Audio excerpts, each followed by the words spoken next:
He expected a common mail-order bride, but a woman too beautiful for the loner rancher arrived. He expected a common mail-order bride, but a woman too beautiful for the loner rancher arrived. The stagecoach kicked up dust as it rolled to a stop, and Jake Morgan felt his stomach drop. This was not what he expected, not even close. He had written to the marriage agency for a practical woman, someone plain and sturdy who could handle ranch life, someone who wouldn't mind the isolation, the hard work, the endless prairie stretching in every direction. Instead, the woman who stood before him looked like she had stepped out of a painting in some fancy Eastern gallery. Her dark hair caught the afternoon sun, and her green eyes swept across the small town with an expression he couldn't quite read. She wore a traveling dress that must have cost more than his best horse, and her hands looked like they had never touched a dish rag, let alone mucked out a stable. Jake's worn boots suddenly felt heavier, his calloused hands more obvious as he gripped his hat. "Mr. Morgan?" Her voice was smooth, educated, nothing like the rough accents he was used to hearing. "That's me." He managed to keep his voice steady. "You must be Catherine Wells." "I am." She looked him over with those sharp green eyes, and Jake felt himself being measured and found wanting. He was tall enough, strong from years of ranch work, but his clothes were faded and patched. His face was weathered from the sun, and he knew he looked every bit the rough frontier man he was. Your letters didn't mention you lived quite this far from civilization," Catherine said, watching as the stagecoach driver dropped her 3 large trunks onto the dirt road. 20 miles to town. Ranch is another hour's ride from here." Jake picked up 2 of the trunks, surprised by their weight. What did she pack her entire life back east? We should get moving. Storm's coming in tonight. Catherine glanced at the clear blue sky. "It looks perfectly fine to me. You'll learn to read the weather out here, or you'll learn the hard way." Jake loaded the trunks onto his wagon, then offered his hand to help her up. She hesitated before taking it, and he felt the softness of her palm against his rough skin. This was a mistake. A terrible mistake. She would last maybe a week before demanding to be sent back east. The ride to the ranch was quiet except for the creaking wagon wheels and the steady plod of the horses. Jake kept stealing glances at Catherine, who sat stiff and straight beside him, her hands folded in her lap. She was looking at the endless grass, the distant mountains, the vast empty sky, and he wondered what she was thinking. Regret, probably. Fear, maybe. He knew that look. He had seen it before. "Why did you come?" The question came out rougher than he intended. Catherine turned those green eyes on him. "I could ask you the same thing. Why did you send for a bride? Need help on the ranch? Gets lonely out here. There are plenty of women in the territories looking for husbands. You could have found someone local." Jake's jaw tightened. Tried that, didn't work out. He didn't mention Mary, who had taken one look at his isolated ranch and left the next morning, or Helen, who had lasted 3 days before her father came to take her home. The local women knew what they were getting into, and none of them wanted it. "Well, I'm here now." Catherine's voice was cool, giving nothing away. "You don't have to stay. I'll take you back to town tomorrow if you want. Put you on the next stage east." "Is that what you want?" Jake didn't answer right away. What he wanted didn't matter much. She clearly didn't belong here, and he wasn't going to force her to stay in a life she would hate, but something in her tone made him look at her again. She wasn't crying or complaining. She was watching him with a strange intensity, waiting for his answer. "I want someone who wants to be here," he finally said. "Then we'll see." The ranch came into view as the sun started to sink toward the horizon. It wasn't much to look at, just a small house, a barn, some corrals, and endless grassland. Jake had built most of it himself over the past 5 years, and he was proud of what he had accomplished. But seeing it through Catherine's eyes, he suddenly saw how rough it all looked. How small and lonely and far from everything. Catherine climbed down from the wagon before he could help her, lifting her skirts to avoid the mud near the water trough. She walked to the porch and stood there, looking at the house like she was trying to memorize every weathered board. "It's sturdy," Jake offered, carrying her trunks inside. "Roof doesn't leak, fireplace draws well. I'm sure it's fine." But her voice suggested otherwise. Inside, the house was simple. One main room with a kitchen area, a table, some chairs. A bedroom off to one side, which would be hers. Jake had been sleeping in the barn for the past week, getting everything ready. The floors were swept, the windows cleaned. He had even bought new curtains in town, though they looked shabby now compared to the fine things Catherine probably had back east. "You can have the bedroom," Jake said, setting down the trunks. "I'll sleep in the barn." "That's not necessary." "It is, until we're properly married." Reverend, Comes through once a month. He'll be here in 2 weeks. Catherine nodded slowly, running her hand along the rough wooden table. And if I leave before then? No hard feelings. It was a lie. There would be plenty of hard feelings, but he would deal with them alone, like he dealt with everything else. Thunder rumbled in the distance. Jake glanced out the window and saw dark clouds building on the horizon, moving fast. He had been right about the storm. I need to secure the animals, he said. There's food in the cupboard if you're hungry. Water in the pitcher. Make yourself at home. He left before she could respond, heading out into the gathering wind. The horses were restless, sensing the coming storm, and it took him longer than expected to get everything settled. By the time he finished, the first drops of rain were falling, fat and heavy. Lightning split the sky, and thunder crashed so loud it shook the ground. Jake ran for the barn, but he looked back once at the house. Lamplight glowed in the window, warm and golden against the dark storm. For a moment he let himself imagine what it would be like to have that light waiting for him every night, to have someone to come home to. Then he shook his head and pushed into the barn, dripping wet and alone. Part 2. Morning came cold and gray, the storm having passed through during the night but leaving heavy clouds behind. Jake was up before dawn, like always, feeding the horses and checking the damage. A section of fence was down near the north pasture, and there were branches scattered across the yard. He worked quietly, trying not to wake Catherine, though he doubted she was used to rising with the sun anyway. When he finally went inside around 7, the smell of coffee hit him first. Then he saw her standing at the stove, still wearing her fine traveling dress, but with an apron tied over it. She had her hair pulled back, and she was flipping something in the pan with more confidence than he expected. "Sit down," she said without turning around. "Breakfast is almost ready." Jake hesitated, then took his usual seat at the table. Catherine brought over a plate of eggs and bacon, biscuits that looked surprisingly decent, and a cup of coffee that was actually hot. He stared at the food, then at her. "I thought Eastern ladies didn't cook." "Eastern ladies of a certain class don't cook," Catherine corrected, sitting down across from him with her own plate. "I'm not one of them, despite what you might think based on my appearance." Jake took a bite of the eggs. They were good. Really good. Better than anything he had made for himself in months. "Your letters didn't mention you could cook. Your letters didn't mention you lived in the middle of nowhere with the nearest neighbor probably miles away," Catherine replied evenly. "I suppose we both left some things out." He couldn't argue with that.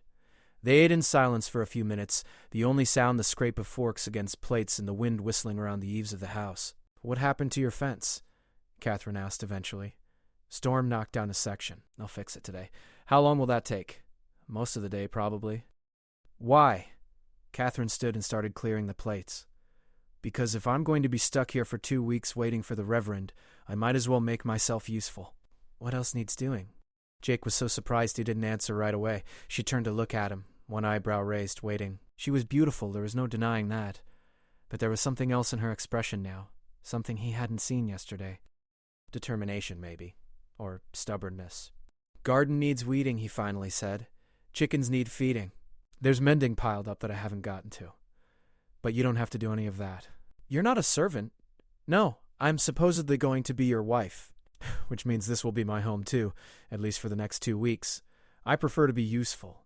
She said it so matter-of-factly that Jake didn't know how to respond. He just nodded and headed out to deal with the fence, leaving her to whatever she wanted to do. As he rode out to the north pasture, he kept thinking about what she had said, at least for the next 2 weeks. She was already planning to leave. He shouldn't be surprised.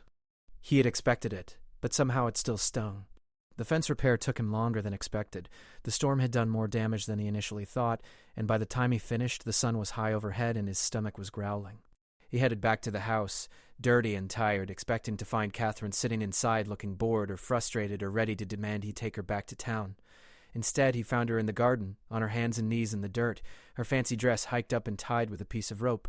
She had found his old work gloves, though they were far too big for her hands, and she was pulling weeds with steady determination. The pile beside her was impressive. "You'll ruin your dress," Jake said, dismounting. "It's already ruined." Catherine sat back on her heels, pushing a strand of hair out of her face with the back of her glove. "I should have changed, but I didn't want to unpack everything until I know if I'm staying." There it was again, that casual assumption that she would leave. Jake felt irritation flare up, hot and unexpected. "You planning to run at the first sign of hardship?" Catherine's eyes narrowed. "I don't run from anything, Mr. Morgan, but I'm not going to pretend this is what I expected, or that I'm sure I can handle it. I'm being honest with both of us. Fair enough. He headed toward the house, then stopped. There's stew on the stove if you're hungry. I put it on this morning. He heard her get up and follow him inside. They washed up in silence, then sat down to eat. The stew was simple, just beef and vegetables, but it was hot and filling. Catherine ate with good appetite, not picking at her food like he expected. Tell me about the ranch, she said after a while. How long have you had it? 5 years. Bought the land cheap, built everything myself. Do you have help? Hands, can't afford help. I manage on my own. Catherine was quiet for a moment, her spoon halfway to her mouth. That's a lot of work for one person. I'm used to it. What about when you're sick or injured? Then I work through it. Jake met her eyes across the table. That's how it is out here, Catherine. There's no one to fall back on. No one to help when things get hard. If that's not something you can handle, better to know now. You think I can't handle hard work? Her voice had an edge to it. I think you're used to a different kind of life. That's not an insult. It's just fact. Catherine set down her spoon carefully. You're right. I am used to a different kind of life. I grew up in Philadelphia, in a nice house with servants and dinner parties and all the things that come with that. But my father died 2 years ago, and he left nothing but debts. My mother remarried quickly, to a man who made it clear I wasn't welcome in his house. So I've spent the last 2 years working as a governess for families who treated me like I was invisible, paying me barely enough to survive. When I saw your advertisement, I thought maybe there was a chance for something different, something that was mine, even if it was hard. Jake stared at her, processing this information. It changed things, knowing she had already left a comfortable life behind, knowing she had been working, surviving on her own. Why didn't you say this in your letters? Would you have chosen me if I had? Or would you have picked someone who seemed more desperate, more grateful for any offer? She had him there. He probably would have looked past her letter if she had laid out all her troubles. He had wanted someone practical and plain, not someone who came with complications. I chose you because your letters were intelligent, he admitted. You didn't make promises about being a perfect wife or loving ranch life. You were honest about not knowing what you were getting into. I respected that. Something shifted in Catherine's expression. Not quite a smile, but a softening around her eyes. Then maybe we can be honest with each other now. I don't know if I'll be any good at this life. I don't know if I can handle the isolation or the work or the weather, but I'm willing to try if you're willing to give me a real chance. Jake thought about Mary and Helen, about all the times he had been disappointed, about the loneliness that had driven him to write to the marriage agency in the first place. Catherine was right. She deserved a real chance. 2 weeks until the Reverend comes, he said. Use that time to see if you can stand it here. I won't hold you to anything if you decide to leave, but if you stay, if we get married, then you're in it for good. I won't have you running off when things get tough. The same goes for you, Catherine said firmly. If we do this, you don't get to send me away because I'm not good enough or I don't fit your idea of what a ranch wife should be. Jake extended his hand across the table. Deal. Catherine shook it, her soft hand gripping his firmly. For the first time since she had stepped off that stagecoach, Jake felt a small flicker of hope. Maybe this could work. Maybe she was tougher than she looked. The afternoon passed quietly. Catherine finished the garden while Jake worked on repairs around the property. By evening, they were both tired and sunburned. Catherine had changed into a simpler dress from one of her trunks, and she moved around the kitchen with growing confidence, making dinner from the supplies Jake kept stocked. Tell me about your neighbors, she said as they ate. Don't have many. Closest ranch is 15 miles south. A family named Carter. Good people, but we don't see each other often. Any women? Margaret Carter. She's been out here 30 years. Tough as nails. You'd like her. Catherine smiled a little. I'd like to meet her. I'll take you over there sometime. Fair warning, though. She'll ask you 100 questions and give you advice you didn't ask for. Sounds like she cares about her neighbors. She does.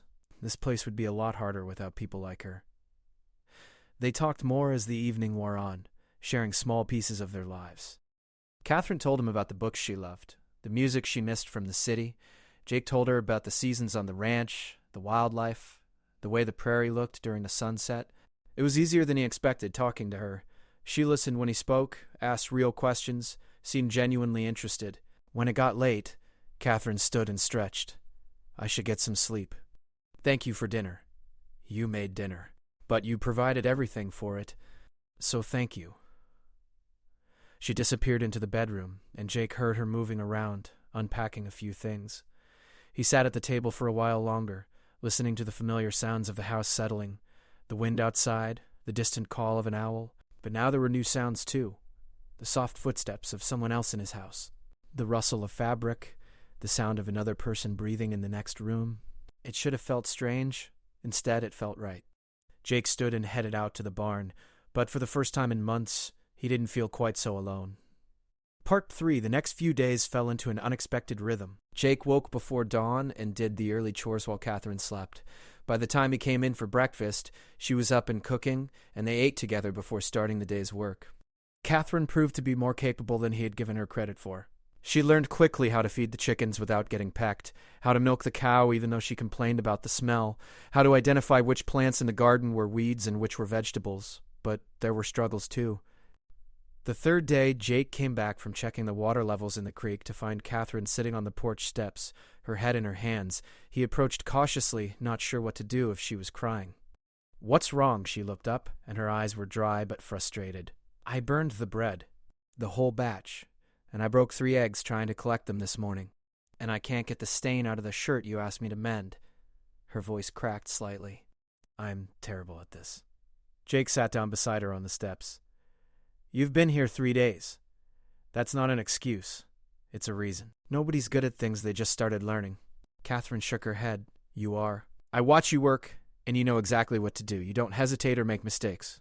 "I make mistakes all the time. Just yesterday I left the gate open and spent 2 hours chasing down that ornery mare. I just don't mention them." He nudged her shoulder gently. "And I've been doing this for 5 years. You're comparing yourself to someone who's had a lot of practice." She was quiet for a moment, then gave him a small smile. "Was the mare very angry?" She was pleased as punch got into the good grain before I caught her. "I'm the one who was angry." That got a real laugh out of her, and the sound did something strange to Jake's chest. Made it feel lighter somehow. He stood and offered his hand. "Come on, let's go look at the creek. I'll teach you how to read the water levels. It's actually useful, unlike mending. You need mended clothes. I need a wife who won't think she's failing every time something goes wrong." Catherine took his hand and let him pull her up. They walked out to the creek together, and Jake showed her the markers he had set up, explained how to tell when the water was too high or too low, what to watch for during dry spells. Catherine listened intently, asking smart questions that showed she was really thinking about what he was saying. "Why did you choose ranching?" she asked as they walked back. Jake was quiet for a while, thinking. "My father was a shopkeeper back in Missouri.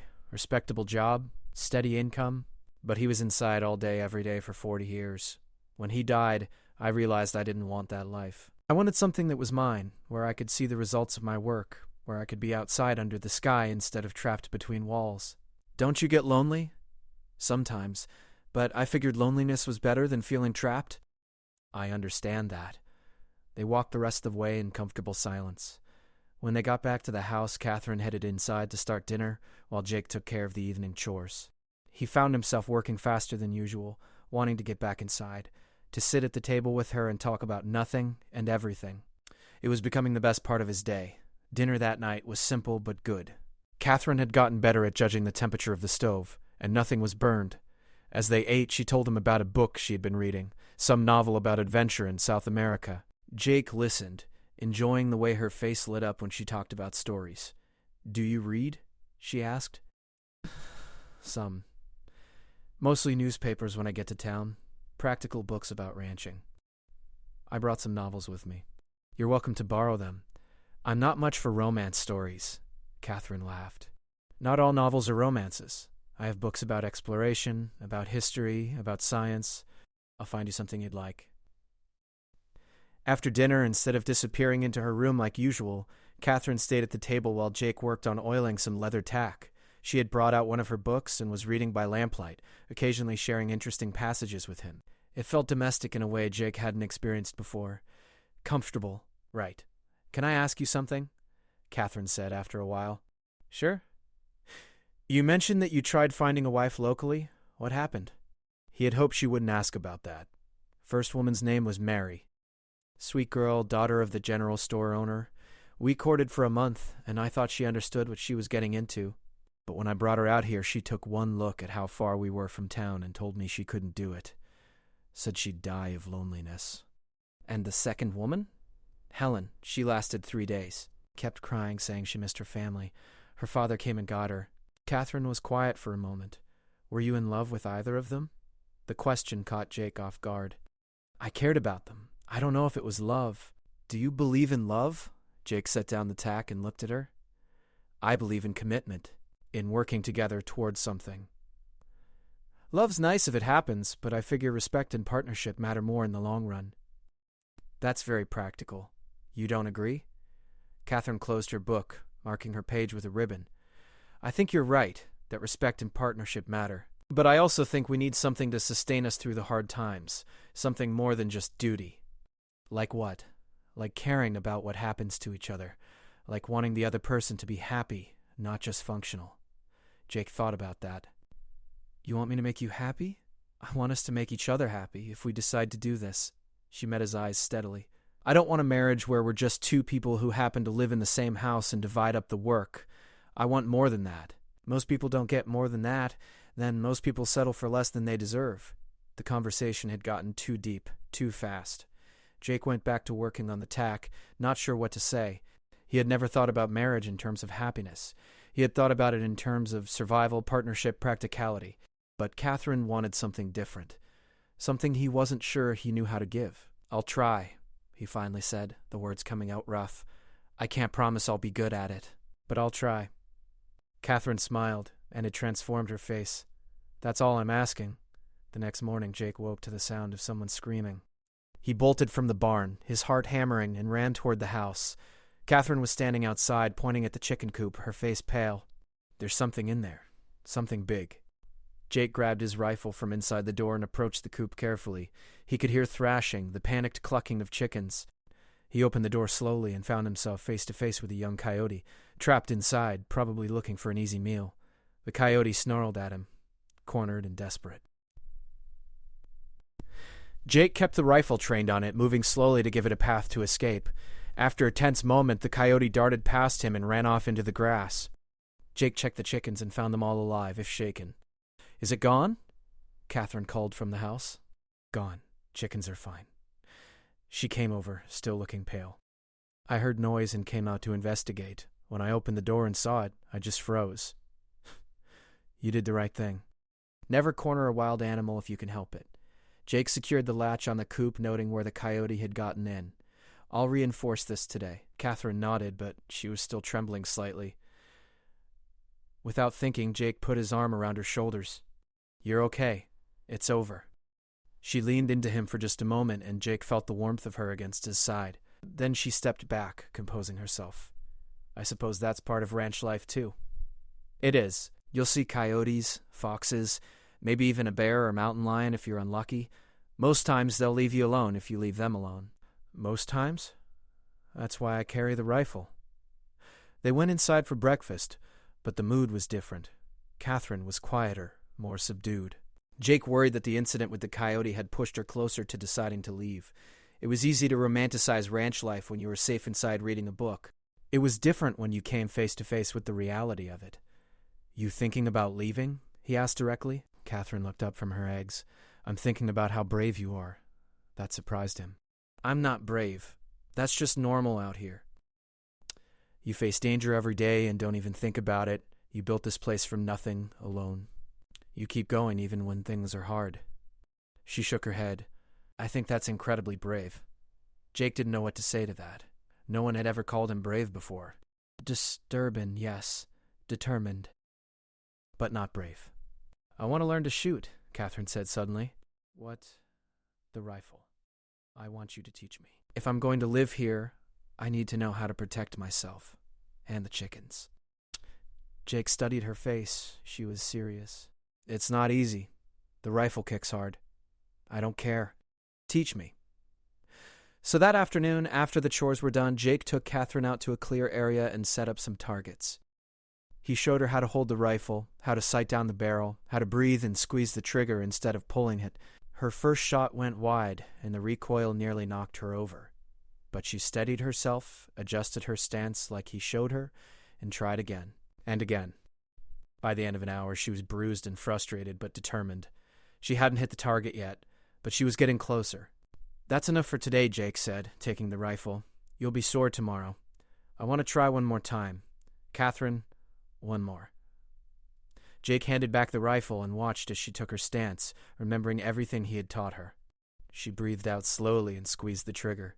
The shot echoed across the prairie and the target spun slightly where the bullet clipped the edge.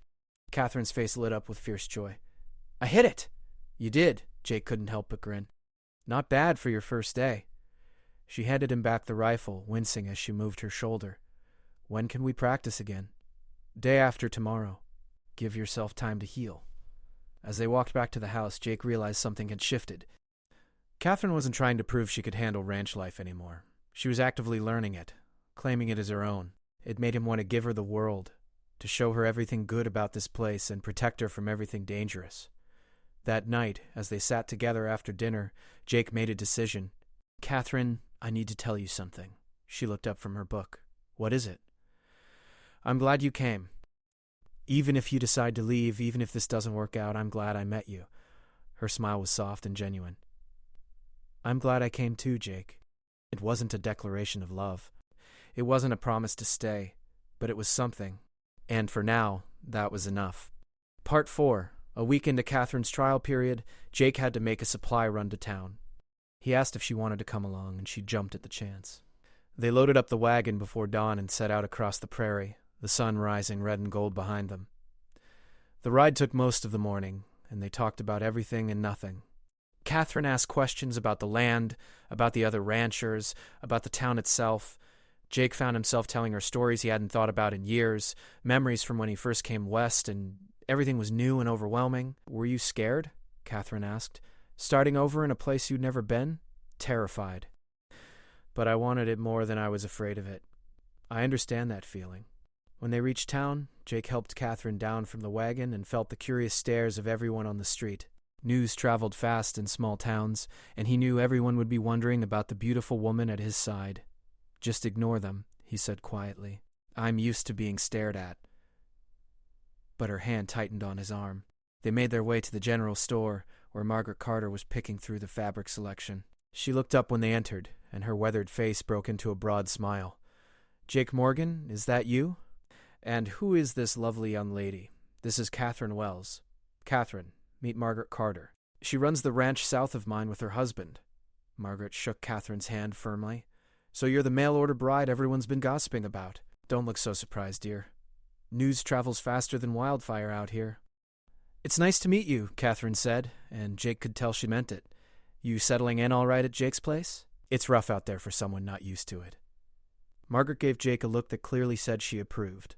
Patient isn't a word I'd usually use for this one, but I'm glad he's treating you right. You come visit me anytime, Catherine. I mean it. The isolation can be hard on women especially.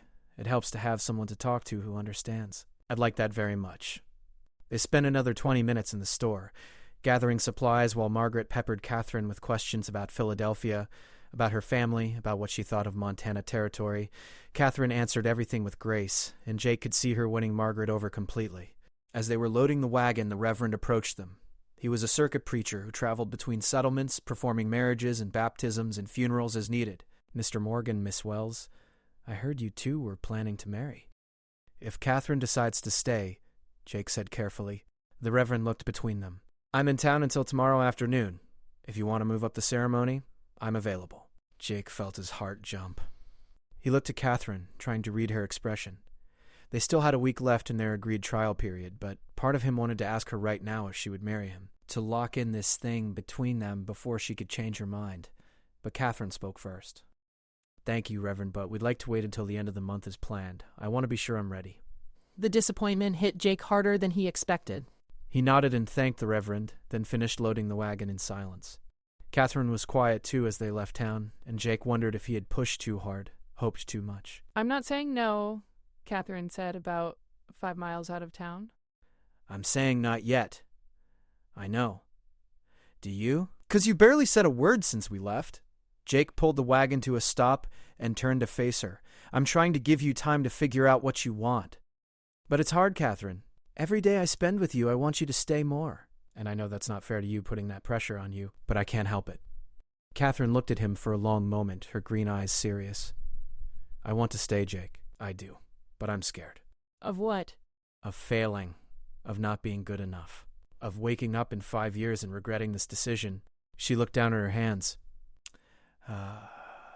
Of you regretting me. Jake took her hand, feeling the softness of her palm against his rough calluses. Catherine, you're the bravest person I've ever met. You left everything you knew to come to a place you'd never seen, to marry a man you'd never met. You got up every morning this past week and worked until you were exhausted, learning things that were completely foreign to you. You faced down a coyote. You learned to shoot a rifle even though it hurt. How is any of that failing? But what if it's not enough? Then we'll figure it out together. That's what marriage is. Two people figuring out how to make a life work, even when it's hard. Catherine squeezed his hand. 1 more week. Let me finish what we agreed on. Then I'll give you my answer. Fair enough. They rode the rest of the way home in comfortable silence, but Jake felt lighter. She wanted to stay. She was just scared. He could work with scared. Scared meant she cared about getting it right. When they got home, Jake unloaded the supplies while Catherine started dinner. But something was different. He could hear her singing softly in the kitchen, some song he didn't recognize. It made the house feel alive in a way it never had before. That evening, after dinner, Catherine brought out one of her books. I found one I think you'd like. Jake took it, looking at the worn cover. The Call of the Wild. What's it about? A dog who has to learn to survive in the wilderness. It's about adaptation, about finding strength you didn't know you had. Jake opened it and read the first few pages while Catherine worked on mending his shirt, the one she had been frustrated about earlier. Her stitches were neater now, more confident. Everything about her was more confident than when she had first arrived. Catherine? He said after a while. Yes? Thank you. For what? For trying. For giving this place a chance. For not running when things got hard. She set down the mending and met his eyes. Thank you for being patient with me. For teaching me. For making me feel like I could actually do this. The moment stretched between them, charged with something Jake couldn't quite name. It wasn't just attraction, though. He felt that too. It was deeper. A recognition that they were building something together. Something that mattered. The rest of the week passed quickly. Jake taught Catherine how to ride his gentle mare, how to read the signs of changing weather, how to spot signs of predators around the property. She taught him about books and music, made him laugh with stories from her time as a governess, showed him that there was more to life than just work and survival. They fell into an easy partnership. Catherine would start breakfast while Jake did the morning chores. Then they would work together on whatever the day required. Afternoons were for lessons, with Catherine learning ranching skills and Jake learning about things he had never considered before. Evenings were for talking, reading, sometimes just sitting together in comfortable silence. On the 13th day, 3 days before the Reverend was due to return, disaster struck. Jake was out checking the herd when his horse stepped in a hole and went down hard. Jake tried to jump clear but felt his leg twist underneath him as he hit the ground. Pain shot through his ankle, sharp and immediate. The horse scrambled up and ran off, spooked. Jake tried to stand and nearly blacked out from the pain. His ankle was swelling already, and he knew immediately it was bad. Maybe broken. He was 3 miles from the house, with no horse and an ankle that couldn't support his weight. The sun was high overhead, but it would be evening before Catherine started to worry. By then, who knew what could happen? The temperature dropped fast at night, and he had seen mountain lions in this area. Jake started crawling, dragging his bad leg behind him. It was slow, agonizing work. Every few yards he had to stop and rest, fighting off waves of nausea from the pain. He had made maybe half a mile when he heard hoofbeats. Catherine appeared over a rise, riding Jake's mare hard. She pulled up when she saw him and was off the horse before it fully stopped. Jake! Oh God, what happened? Horse went down. Think my ankle's broken. He hated how weak his voice sounded. Catherine didn't waste time with more questions. She examined his ankle quickly but carefully, then looked around. Can you ride if I help you up? I'll try. Getting him onto the horse was a nightmare of pain, but Catherine was strong and determined. She climbed up behind him, one arm around his waist to keep him steady, and rode slowly back to the house. Every jolt sent fire through Jake's leg, but he gritted his teeth and stayed conscious. At the house, Catherine helped him inside and onto his bed. She cut away his boot, trying to be gentle but causing waves of agony anyway. The ankle was purple and swollen to twice its normal size. I need to get the doctor from town, Catherine said, her face pale but determined. Catherine, it's a 3-hour ride each way, and it'll be dark soon. I don't care. You need a doctor. The nearest doctor is actually 4 hours away in the other direction. There's only a barber in town who does basic surgery. Jake grabbed her hand. It's not worth the risk. Just wrap it tight and prop it up. I've dealt with worse. Jake, please, I need you here. If something happens to you trying to get help, I'll never forgive myself. Catherine looked torn, but finally nodded. She found clean cloth and wrapped his ankle with hands that shook slightly. Then she propped it on pillows and covered him with blankets. I'm going to make you something to eat, and then you're going to rest. Yes, ma'am. Over the next 2 days, Jake developed a fever. The ankle was badly sprained, not broken, but the injury and shock to his system had taken their toll.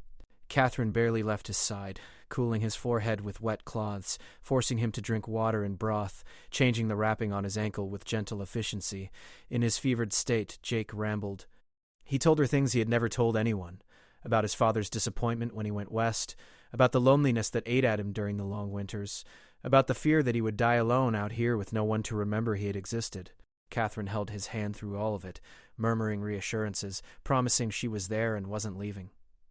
When the fever finally broke on the 3rd day, Jake woke to find Catherine asleep in the chair beside his bed, her head resting on her arms on the mattress. She looked exhausted, her hair messy, her dress wrinkled. She had never looked more beautiful to him. He reached out and touched her hair gently. She stirred and lifted her head, blinking sleep from her eyes. Jake, how do you feel? Better. Thanks to you. Catherine's eyes filled with tears. I was so scared. When you didn't come back for lunch, I just knew something was wrong. If I hadn't found you when I did. But you did. You saved me, Catherine. I couldn't lose you. Not now. Not when. She stopped, pressing her lips together. Not when what? She took a shaky breath. Not when I've fallen in love with you. The words hung in the air between them. Jake's heart was pounding, and it had nothing to do with the fever. Catherine, I know we said we'd wait until the Reverend came. I know I was supposed to take the full 2 weeks. But I don't need more time. I want to marry you, Jake. I want to stay here and build this life with you. If you still want me. Jake pulled her down and kissed her, pouring everything he felt into it. When they finally broke apart, both of them were breathing hard. I love you, he said, the words coming out rough but sincere. I think I started falling for you when you stepped off that stagecoach looking like you had wandered into the wrong territory. And I haven't stopped. Catherine laughed, crying and smiling at the same time. That's the most romantic thing anyone's ever said to me.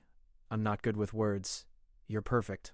Part 5, the Reverend came on the 15th day, as scheduled, and found Jake hobbling around on a makeshift crutch while Catherine insisted he should still be in bed. They were married in the front room of the ranch house, with Margaret and her husband as witnesses. It was simple and quick, nothing like the elaborate weddings Catherine had attended back in Philadelphia. But when Jake slipped a simple gold band onto her finger and kissed her as his wife, Catherine thought it was the most perfect moment of her life. Margaret hugged them both after the ceremony. You take care of each other now. And Catherine, remember what I said. You come visit anytime. I will. Thank you for being here. After everyone left, Jake and Catherine stood together on the porch, watching the sun set over the prairie. Jake had his arm around her shoulders, careful of his bad ankle, and Catherine leaned into him. Having second thoughts yet? Jake asked, only half joking. Not even a little bit. Catherine turned to look up at him.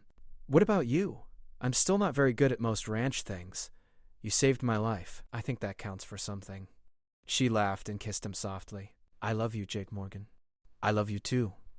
They went inside as the stars came out, and for the first time, Jake didn't sleep in the barn. He slept beside his wife, in his own bed, in the house that was now truly their home. The next few weeks were an adjustment as they figured out how to share the same space, the same bed, the same life. Catherine continued to learn, getting better at cooking and cleaning, and all the practical skills she needed. Jake's ankle healed slowly, and Catherine took over more of the heavy work while he recovered. One morning, about a month after the wedding, Catherine came in from feeding the chickens with a strange expression on her face. What's wrong? Jake asked immediately. Nothing's wrong. I just realized something. She sat down at the table across from him. I'm happy. Genuinely happy. I didn't know if I could be, out here away from everything I knew. But I am. Jake reached across and took her hand. I'm happy too. Happier than I've been in years. Maybe ever. Even with a wife who burns the bread sometimes? Even with that. They laughed together, and Jake thought about how much had changed in such a short time. The house that had felt empty and lonely now felt full of life. The work that had seemed endless and exhausting was easier with someone to share it. The isolation that had weighed on him didn't feel so heavy anymore. As spring turned to summer, they fell into a deeper rhythm. Catherine's hands grew calloused from work. Her skin tanned from the sun. She learned to judge the weather as well as Jake, to spot trouble in the herd before it became a crisis, to handle the rifle with confidence. But she also brought her own strengths to the ranch. She started a real garden, growing vegetables they could preserve for winter. She taught Jake to read maps and keep better records of their expenses. She made friends with the neighboring ranchers' wives, building a network of support that Jake had never thought to create. One evening in July, they were sitting on the porch after a long day of work. The heat had broken with a thunderstorm that afternoon, and the air smelled fresh and clean. Catherine was leaning back against Jake, his arms around her, both of them watching the last light fade from the sky. "Tell me something you've never told anyone," Catherine said. Jake thought for a moment. "Sometimes, before you came, I would sit out here at night and imagine what it would be like to have someone beside me. I'd picture conversations, dinner together, just having another person in the house. But what I imagined was never as good as the reality." Catherine turned to look at him. "Really? Really? You're better than anything I could have dreamed up. You're making me blush. Good. Your turn. Tell me something you've never told anyone." Catherine was quiet for a long moment. "When I was working as a governess, I used to lie awake at night and wonder if this was all my life would ever be. Working for other families, raising other people's children, always on the outside looking in. I was terrified that I would grow old alone, that I had missed my chance for something more." She squeezed his hand. "Finding your advertisement felt like a miracle, like maybe I was being given one more shot. I'm glad you took it." "Me too." They sat in comfortable silence for a while longer. Then Catherine stirred. "Jake, I need to tell you something else." Something in her tone made him tense. "What is it? I'm pregnant." The world seemed to stop. Jake couldn't breathe, couldn't think. Then he was turning around, cupping her face in his hands, trying to read her expression. "You're sure? Pretty sure?" "I've been sick in the mornings, and I'm late." "I'll know for certain in a few more weeks," but Jake kissed her, cutting off her words. When he pulled back, he was grinning like a fool. "We're going to have a baby? You're happy about it?" "Happy. Catherine, I'm thrilled." Terrified, but thrilled. She laughed, relief flooding her face. "Me too. I didn't know if you were ready for children so soon." "Ready or not, it's happening. We'll figure it out." He pulled her close, resting his hand on her still flat stomach. "We'll figure it out together." Over the next months, as Catherine's pregnancy progressed, they prepared for the baby. Jake built a cradle out of oak, carving it with careful attention to detail. Catherine sewed tiny clothes and blankets, and Margaret came to visit often, sharing advice and stories about raising children on the frontier. The ranch thrived, too. With both of them working, they were able to expand the herd and improve the property. They built a larger chicken coop, expanded the garden, and made plans for more improvements come spring. Neighbors who had been strangers became friends. The isolation that had once defined Jake's life had transformed into a different kind of solitude, the comfortable privacy of a family building their own world. Winter came hard that year, with snow starting in November and not stopping until March. They were snowed in for days at a time, but Jake didn't mind. He and Catherine would sit by the fire, reading together, talking, planning for the future. Sometimes they would just sit in silence, Catherine knitting tiny socks while Jake carved wooden toys for the baby who would arrive in spring. "Do you ever miss Philadelphia?" Jake asked one evening in February. Catherine looked up from her knitting, considering the question. "Sometimes I miss small things. The symphony, good bookstores. My mother, even though we weren't close at the end." She smiled. "But I don't miss the life I had there. I was lonely in Philadelphia, surrounded by people. Here, I'm never lonely. Even when we're snowed in and can't see another soul for weeks. Especially then, because I have you." Their daughter was born on a cold March morning, with Margaret there to help with the delivery. Jake paced outside the bedroom, listening to Catherine's cries, feeling helpless and terrified. But when Margaret finally let him in and he saw Catherine holding their daughter, all the fear melted away. The baby had dark hair like Jake and green eyes like Catherine, and she was perfect. Absolutely perfect. "What should we name her?" Catherine asked, exhausted but radiant. Jake touched the baby's tiny hand, marveling at how small she was. "I was thinking Sarah." after my mother. I like it. They spent the next few days in a haze of exhaustion and joy. Sarah was a good baby, alert and curious, and Jake found himself completely besotted. He would hold her for hours just watching her sleep, amazed that he and Catherine had created this tiny person. Margaret stayed for a week, helping with the housework and teaching Jake how to change diapers and swaddle properly. When she finally left, promising to come back soon, Jake and Catherine were on their own with their daughter. "Are you scared?" Catherine asked the first night they were alone with Sarah, terrified. "You?" "Same. But we'll figure it out." And they did. Slowly, clumsily, but they figured it out. Jake learned that babies cried for many reasons, and most of them weren't serious. Catherine learned to function on almost no sleep. Together they learned to divide the work, to support each other, to laugh when things went wrong instead of panicking. Spring arrived with wildflowers covering the prairie, and Jake took Catherine and Sarah out to see the ranch in bloom. Sarah was 3 months old, chubby and happy, gurgling at the birds and reaching for the bright flowers. "Look at her," Catherine said, smiling. "She loves it here already. She's a ranch kid. It's in her blood now." They spread a blanket on a hillside and sat together, Sarah between them, looking out over the land they had built their life on. The house was still small, the work was still hard, and there would be challenges ahead. But they had each other, and they had this place, and that was everything. "Do you remember what you said that first day?" Catherine asked. "When I stepped off the stagecoach? I thought you were the most beautiful woman I'd ever seen and that you would never survive out here." "You were half right." Jake laughed and kissed her forehead. "I've never been happier to be wrong." Sarah made a happy sound and they both looked down at her. She was staring up at them with wide eyes, her little fist wrapped around Catherine's finger. "I love you," Catherine said, looking at Jake over their daughter's head. "I love this life we've built. I love you too, both of you." As the sun set over the prairie, painting the sky in shades of gold and pink, Jake thought about the letter he had sent to that marriage agency so many months ago. He had asked for a practical wife, someone plain who could handle the work. Instead, he had gotten Catherine, beautiful, smart, determined, and completely unpractical in every way that didn't matter. He had gotten everything he never knew he wanted. A partner who challenged him, a love that sustained him, a family to build a future with. The ranch was no longer just a piece of land he worked. It was a home. Catherine leaned her head on his shoulder and Sarah yawned, her eyes starting to close. The three of them sat together as darkness fell, and Jake felt a contentment he had never experienced before. This was what he had been looking for when he came west all those years ago. Not just land or independence or freedom. This family, this love, this life they had created together against all odds, and it was more perfect than anything he could have imagined. The end.